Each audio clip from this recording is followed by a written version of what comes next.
There's a saying that I use quite a bit in my work, and it goes like this, that we could change the world right here, right now, if we did two very simple things, which is supporting each other instead of judging each other.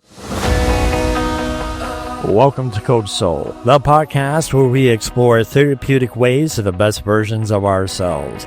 I'm your host, Steve Hudgins. I'm a licensed professional counselor dedicated to helping you navigate life's challenges. In each uplifting episode, we'll discuss mental health, relationships, self-care, emotional well-being, and personal growth. Join me and with my co-host, Kenya Evelyn, a therapeutic life coach, where sometimes we'll even welcome special guests to our show that share their experience and expertise. So let's embark on this transformative path together and discover a healthier and happier you. All right, it's another week with Kenya being off, and it's an exciting time because I have a great host situation here that Richard reached out to me and said, hey, let's talk, because I'm a believer in what he presents. Richard, welcome to the show. I don't want to steal your thunder. Your thunder is already being presented. For those who are watching YouTube, present yourself about who you are, what you're about, and what you're displaying. Yeah, thank you. My name is Richard Waldman. I'm a life coach, clinical pastor, speaker, author of Your Guide to a Better Way of Thinking. And my whole thing of coaching is helping people to understand what is going on inside of their head. Our brain is not our best friend. It's a chaotic and nonsensical place that has the ability to create on its own. And what it creates, it doesn't always do us good. In fact, it's detrimental, because the chatter in our head, the serpent that showed up in the story of Adam and Eve, okay, it wants to keep us where we are or worse, okay? And we have been educated to live through this serpent, the chatter in our head, that is judgmental by nature. And that is one of the reasons why we don't change. Adam and Eve were kicked out of the Garden of Eden for judging, blaming, hiding, and not being accountable. What's changed? We're still judging, blaming, hiding, and not being accountable. And no one is asking why. Well, we're living through a part of our personality that doesn't work. But we don't want to talk about that because we think that this is who we are. And we get stuck. No, I mean, I follow you there because, oftentimes I do faith-based counseling. I'll talk about man didn't do justice to a woman, because when you look at it, here she is being talked by a snake talking to her. And I'm like, if I'm an Adam and I'm seeing the serpent talking, I want to walk over there and say, okay, what's the hissing about going on? Let's not hiss, let's talk and kind of see what's the matter, because as men, we need to step up as leaders. And Adam didn't do us justice in the garden when that happened, because Eve in her own mind, and I'm glad you brought that up, because it's about doubt. If you really think about how fear came into the garden was doubt. What did God really say? And so I think that's a clue, a light bulb to go off about how we think. And I'll let you expound on this just a second, that she says, well, don't eat it. Don't touch it. No, God didn't say not touch, but for her mind, she developed something, an imagery in her mind about touching. Women are very visual, very word oriented, and sometimes they twist that into something different. Men could do it too, I've seen that happen. But then she gave it to Adam. He eats, and his eyes are open. Instead of being happy of the beauty that he sees, he covers her up with figs to create shame for her. Now they were judging each other. There you go. That's what happened. So judgment just set in. Before, they weren't judging each other. They didn't see anything wrong with each other. They accepted each other for who they were. But go ahead. See? Well, and the story continues, and God comes walking in the garden, and Adam didn't help either. He hides his wife. He hides himself. And then God asks, what's going on? He already knows. Where's the accountability? And he throws his wife underneath the bus. And I'm like, dude, are you going to be in a theater and go hide and let your wife get shot? That's my thought of Adam. So you're right. It creates a judgment. And here's the thing, though, Richard, for some of our non-believers that may listen to this, what is the whole reason of just having a tree that caused us to judge? I don't know. That's something that comes from or wired the way we are. Only God knows. Okay. It's choice. Well, it's choice, but there again, too, we've become learned it's choice, but in the beginning, we think this is who we are. See, we're not aware that personality has evolved in more than one direction.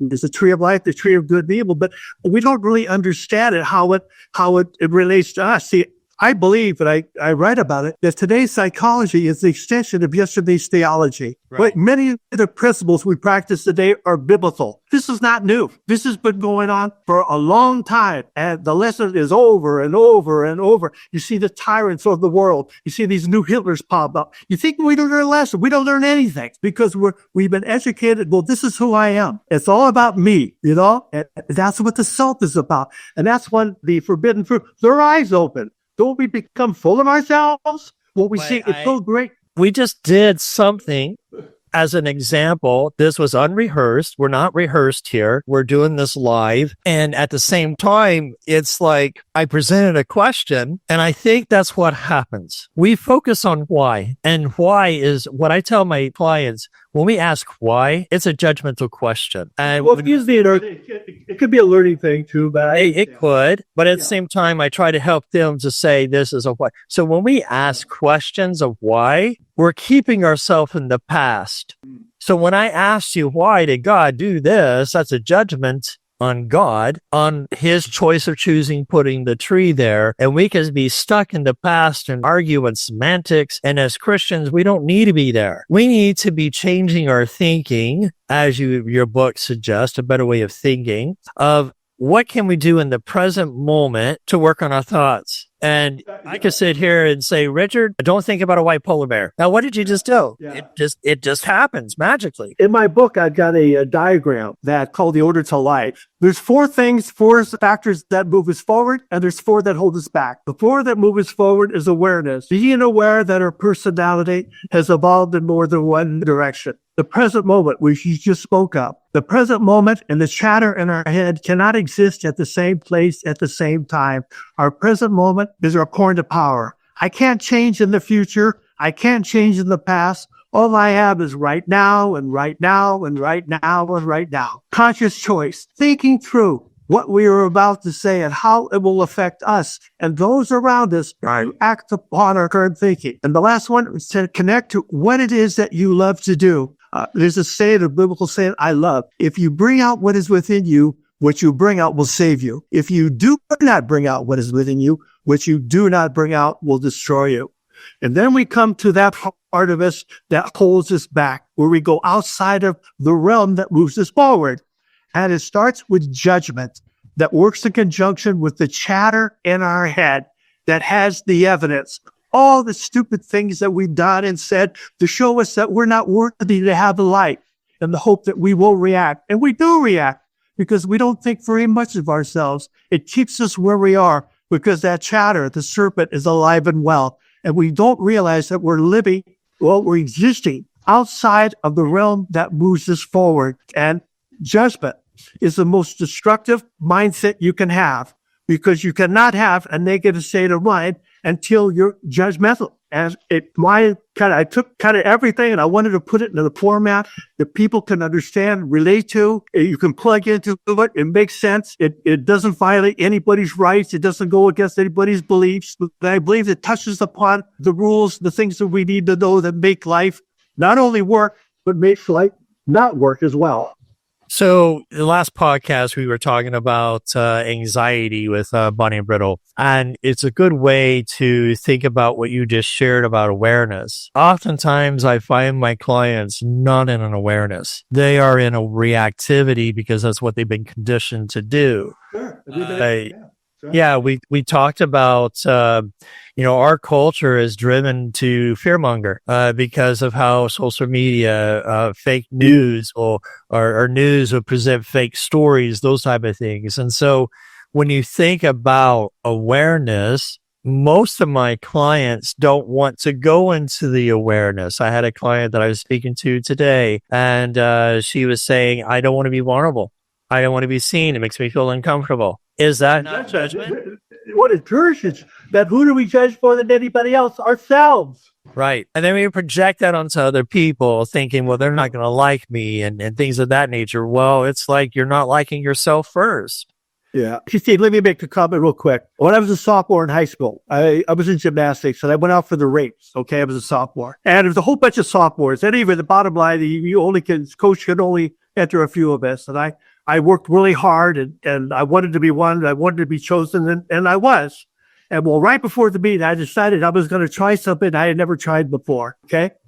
And because the coach gave us all the same routine. Well, needless to say, I messed it up. As soon as I hit the mat, the coach goes, come here. We stepped outside of the gym.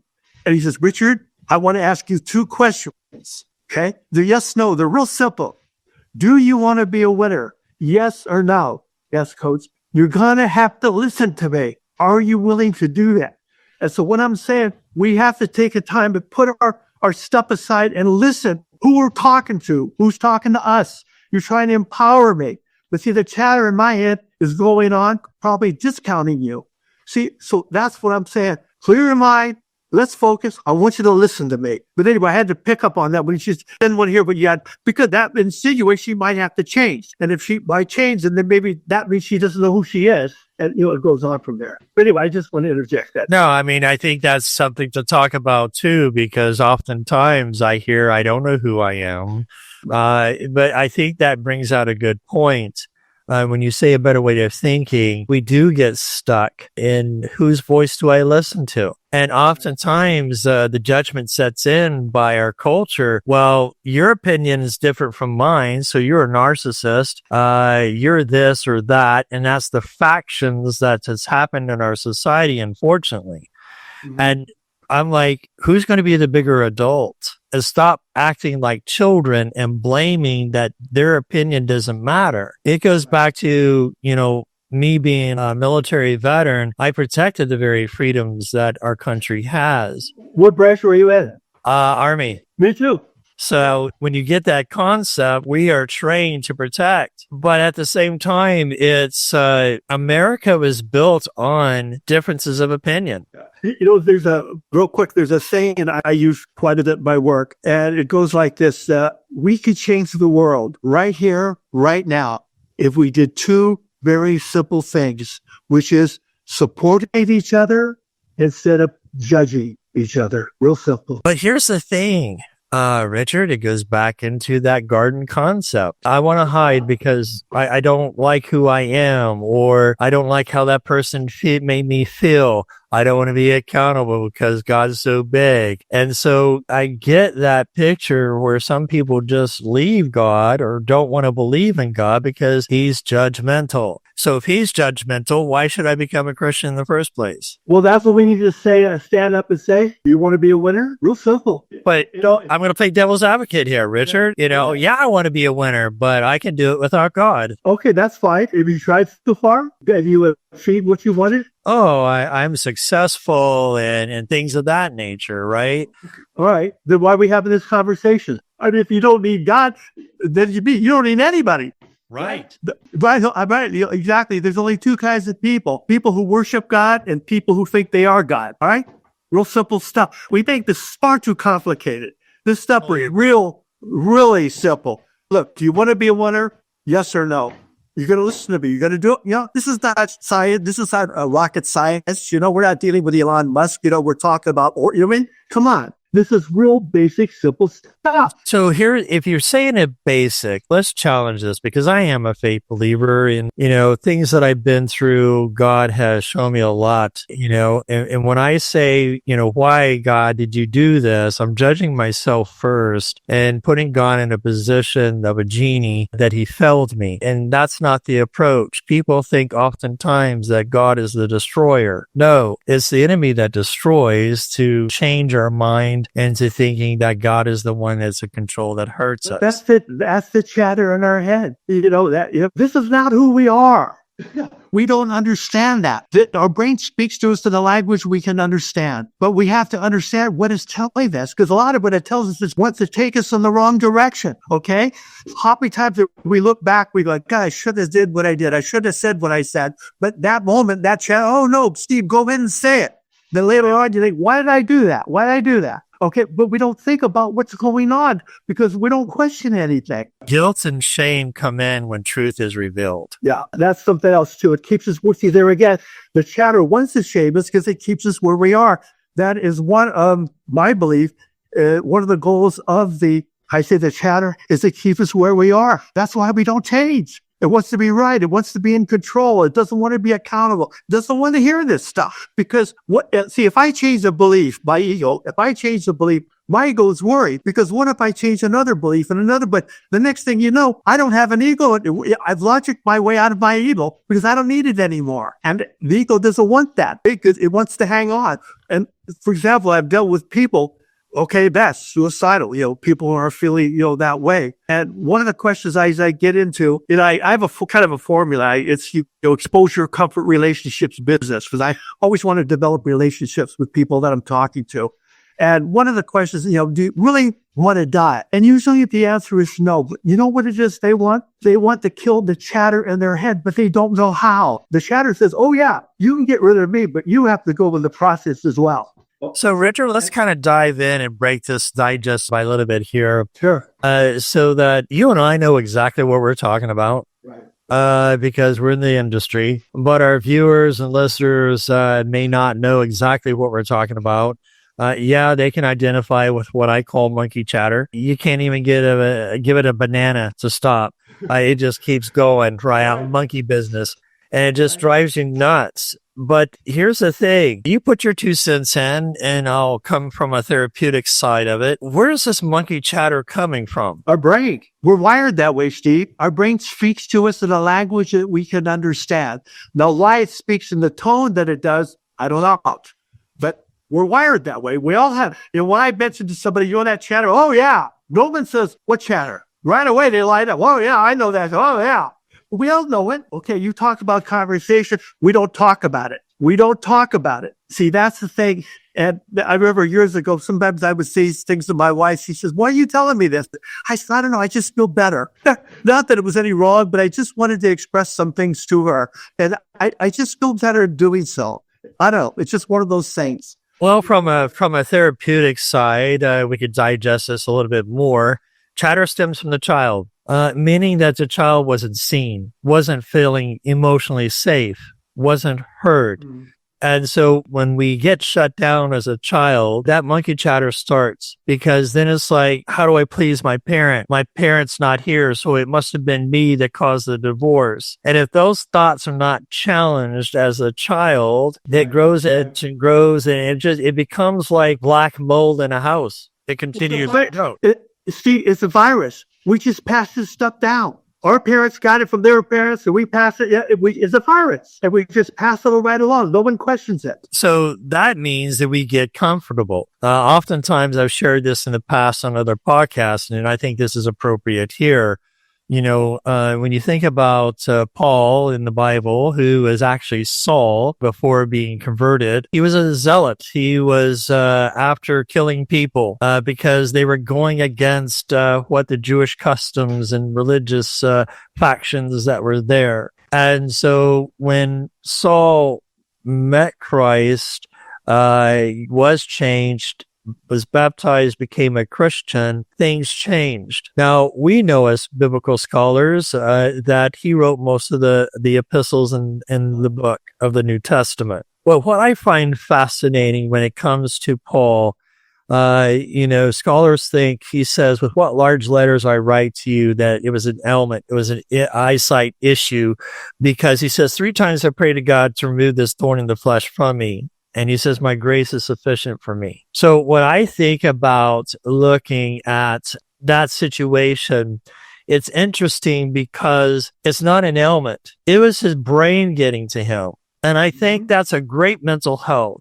With what large letters? He's talking about first and seconds and things of those type of letters that he wrote to churches and the Christians in those churches. But if you find in every chapter, Paul, an apostle of Jesus Christ, he gives a defense. So when I hear that he is struggling, 3 times I prayed the thorn in the flesh, but God says my grace is sufficient. That's how you get a better way of thinking. Because when you have critics that hurl insults that you're still guilty, you haven't changed. It creates doubt. And then you have the guilt that I killed somebody, I watched somebody die, and now it's plaguing him. And so he wants those memories gone. It's sort of like Harry Potter, where he pulls that memory out. Sometimes I wish we could pull those memories out, right? Yeah. But, that's where God says, my grace is sufficient. And so when you think about what I shared, kind of expound that a little bit more and how that applies to a better way of thinking. Well, I like, one of the things that, this is years ago, and it's a very simple, you've heard it a million times, that the Father doeth the work. This is years ago, okay, real simple. And my mother was neurotic. I grew up a little bit, I didn't do what she was, but I was neurotic in my own way. And I used to worry and all these things. And I thought, I'm going to start testing these things out. And the next time something comes up, I usually worry, you know what? I'm going to do the best I can, whatever. And I'm going to let it go. I'm going to totally let it go. I'm going to, Lord, it's yours. And not even think about it. And I thought, if all this works, the answer is going to show up when the time is right. Okay. So I started doing this and I started seeing it does work. I let things go. And Steve, when I find out sometimes the path that I was going to go down, I found myself going down a different path, but it was better than the one that I originally chose. Right. But I let it go. I let it happen. Let life unfold. We work too hard at it. Look, just be an observer. Be grateful. You're here. You're aware. Enjoy it. Enjoy the ride. Don't judge it. Just go along with it. And here's the other thing too. Judgment is so destructive because when we judge, we put up a wall. I judge you. I've got a wall between you. Why would I want to talk to you if I'm judging you? Right. I don't want to talk to you. But we put up these walls unknowingly because we have been educated to judge everybody and everything, including ourselves. And that's why we don't even want to find out who we are, because we might find out that we don't like who we are, which is okay. But we can change. We don't have to feel guilty about it. We can change. I'll go back. Do you want to be a winner or not? Okay, it's real simple. Just you want to be a winner or not? That's a great segue because I hate to end it on this note because we're going to talk about a little bit more about the judgment and how we got there and what can we do to resolve it. Like you, it's easy to be Elsa and say, let it go and sing, let it go. It's easier said than done. And I think we got some tools and techniques in the next podcast. Yes. Let me get this one. Everything takes practice. The attorney practices before he goes into the court. The doctor practices on the. Everything takes practice. Every professional has a coach. We practice, and we practice. All right. So until next time, take care and God bless. Right. Great talking to you. Thanks, Steve. Thanks. Thank you for tuning in to today's episode on Coach Soul. As we wrap up, we want to remind our listeners of a few key points. This podcast is for informational purposes only and does not substitute professional medical advice, diagnosis, or treatment. The content shared here is based on professional opinion but may not apply to everyone's situation. Always consult with a qualified healthcare provider before making changes to your mental health care.